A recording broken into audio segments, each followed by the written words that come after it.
Good morning বন্ধুরা, সবাই কেমন আছো? আশা করি সবাই খুব ভালো আছো। দেখো, আমি কালিম্পং ডিস্ট্রিক্টের মানসাঙে গিয়েছিলাম দুদিনের জন্য। আশা করি তোমরা অলরেডি বড় ভিডিওটি পেয়ে গেছো, বাকি বড় ভিডিওগুলি আসছে। তো ছোটোটার মধ্যেই দেখাচ্ছি মানসাঙে ভোরবেলায়, একদম ভোরবেলায় প্রকৃতির কোলে আমরা ছিলাম। দেখো প্রকৃতিকে। আর প্রথম দর্শন কাঞ্চনজঙ্ঘাকে যেই দেখেছি, আমি এতটাই মুগ্ধ হয়ে গেছিলাম যে ভালো করে ফটো নেওয়া বা ভিডিও করা আমি ভুলে গিয়েছিলাম।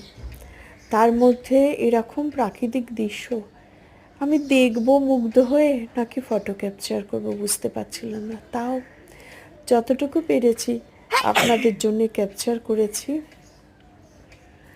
আপনারা দেখুন, আপনাদের খুব ভালো লাগবে। যতটা আমার লেগেছে আশা করি তার থেকে বেশি ভালো লাগবে। আমার তো ভীষণ ভালো লেগেছে। নানা রকমের প্রাকৃতিক দৃশ্য, নানা রকমের পাখি ডাকছে, আর এই যে ঘন কুয়াশা মাখা মেঘে ঢাকা, কি অপূর্ব লেগেছে না, বলার কথা না। দূরে কাঞ্চনজঙ্ঘা, ও অপূর্ব সেই দৃশ্য।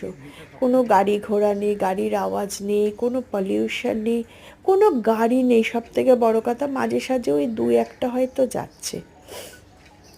এত ফাঁকা নির্জন, এত সুন্দর শান্ত জায়গাটা। আপনারা ঘুরে আসুন এই জায়গাটা, আমি বলবো ভীষণ ভালো লাগবে। এখন অন্যান্য ঠান্ডার জায়গাগুলো খুব ঘন জনবসতি হয়ে গেছে, কিন্তু এই জায়গাটা এখনো পৌঁছাতে পারিনি। মেঘটা সরেছে, এখনো এর মধ্যে প্রকৃতিকে খুঁজে পাওয়া যায়। এত ভালো লেগেছে, এত সুন্দর জায়গা।